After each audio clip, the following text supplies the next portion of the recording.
Hi everyone, it's Teacher Lauda. You won't believe where I am today. I'm going to give you some clues. See if you can guess. It's one of the 50 states.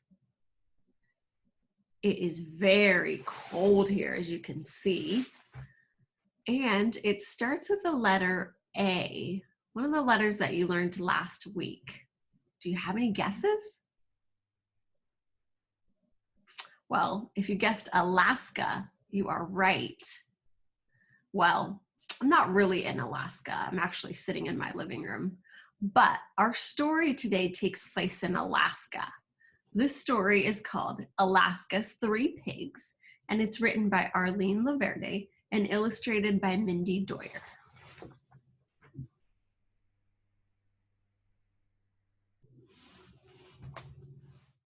Once upon a time, in the wilds of Alaska, there were three little pigs. Now, these little pigs had traveled a long way to make homesteads in Alaska's bush. They each wanted to find a piece of land on which to live and grow big cabbages. They arrived on the frontier in summer during the bright, warm days of the midnight sun, when the sun seems to shine all through the night. "It's too nice and sunny to work," said the first little pig. "Let's go camping instead." "Good idea," said the second little pig. "I'll pack marshmallows that we can roast." "And I'll bring my fishing rod to catch salmon in the river," said the third little pig. So the three little pigs spent the long days of summer hiking, camping, and fishing. But soon, the first autumn frost came, and the sun no longer stayed out all day and into the night. The third little pig said to his brothers, "We've had a good time, but now we must find land and build our homes before winter comes." The pigs put on their heavy, thick coats made of fur, down, and wool, and started out across the frosty frontier. When the pigs had traveled some distance, the first little pig said, "I'm tired and I've walked far enough.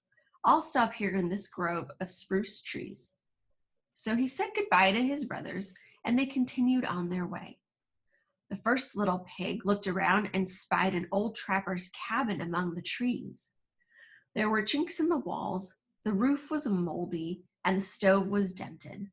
"Well," thought the pig, "it's not pretty or clean, but it's better than having to build my own cabin." So he dropped his bag inside, grabbed his snowboard, and headed to Mount McKinley. The other two little pigs soon stopped to rest as an early snow began to fall. The second little pig decided he had traveled far enough and declared, "I'm going to build my house here on the wide open tundra." So he said goodbye to his brother, who continued on his way. As the second little pig stood on his homestead, he felt big, fat snowflakes landing on his snout. Thought the little pig, "it's snowing harder, and I don't want to get stuck without a roof over my head." The little pig cut down some small willows growing alongside a nearby river. He loosely braided the branches to make walls and patched together grass and moss for a roof. After a short time, the little pig had finished his house. "Done!" he cried. Then he grabbed his skis and went to join his brother. The third little pig was a smart little pig. He wanted a strong house before the full force of winter came to Alaska. In winter, he knew it would be dark most of the time, and he wanted to be protected from the bitter cold and from hungry wild animals. As he walked along, the third little pig suddenly felt a cool mountain wind blow down from a glacier. "Aha!" he cried. He took a shovel, a pickaxe, and a sled up into the foothills and carved out block after block of glacier ice. It was hard work. He had to load the blocks onto his sled and haul them back to his homestead site. It took several trips, and many long hours before the little pig had enough blocks to begin building his igloo. He carefully stacked the blocks one on top of the other and filled in all the cracks with snow. He then poured water over the walls so they would freeze solid. When he finished, he had a strong, safe house made of ice. Now, the third little pig loved the outdoors as much as his brothers did, but before he went to play, he wanted to get ready for the cold night ahead. He gathered wood to build a fire. Then he shoveled snow into a big barrel to melt for fresh drinking water. Finally, the little pig hooked some dogs to his sled and rode off to meet his brothers. The little pigs loved to play in the snow. Whoosh! The first little pig made big turns on his snowboard. Yee-haw! The second little pig yelled joyfully as he followed on his skis. Bark, bark! The third little pig's dog team barked happily as he mushed them all around. But all this noisy fun woke up a grizzly bear who was hibernating in a nearby cave.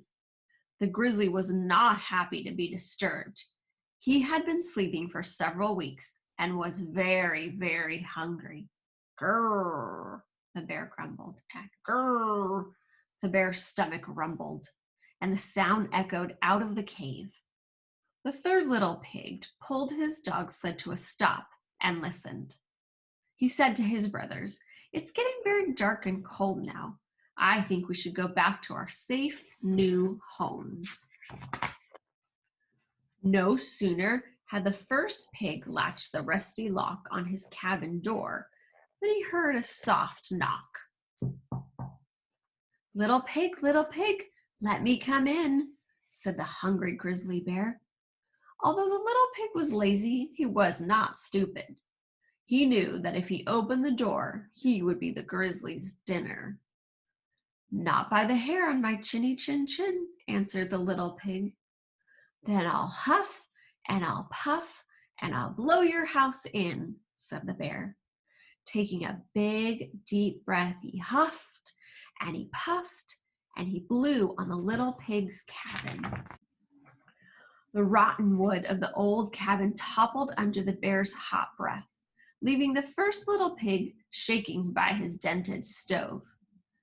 But as the hungry bear swiped his big paw at the pig, his claw caught on an old tea kettle. He started banging his paw on the stove to get it off, and the first little pig quickly ran to the second little pig's house. But as soon as the brothers were safe behind the willow door, they heard a sharp rap. Little pigs, growled the grizzly. "I want to make my dinner, so let me come in." The two little pigs were trembling in the corner, and it wasn't from the cold. "Not by the hair on our chinny chin chins," cried the pigs.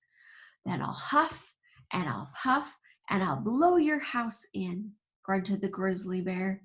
And he huffed and he puffed and he puffed and he huffed. He blew so hard that the small willows whirled around like a blizzard. In the confusion, the little pigs escaped and raced to the little third pig's igloo. The three little pigs quickly shut the ice door. As soon as they did, they heard a loud pounding. Little pigs, let me come in," bellowed the bear. "Not by the hair on our chinny chin chins," answered the smart third little pig. "Then I'll huff and I'll puff and I'll blow your house in," roared the grizzly bear. So he huffed and he puffed and he puffed and he huffed, and he blew and blew until icicles hung from the tip of his nose and his breath came out in great big clouds. But the igloo was strong. It did not tumble down around the little pigs. It didn't even budge. The hungry grizzly did not give up. Digging his claws into the ice walls, he started to climb up to the top of the igloo. "He'll come through the smoke hole," squealed the first little pig. The second little pig covered his eyes. The third little pig had a plan. He took the barrel of melted snow and pushed it out the door.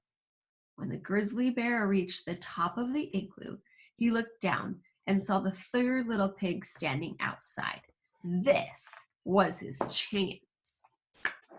He jumped and slid down the icy wall and landed right in the barrel of water. As the grizzly tried to get out of the barrel, the cold, cold air froze his wet fur solid. Then the three little pigs loaded the bear onto their dog sled and pushed and pulled him back to his cave where he belonged and where he would not thaw out for a very long time. The end.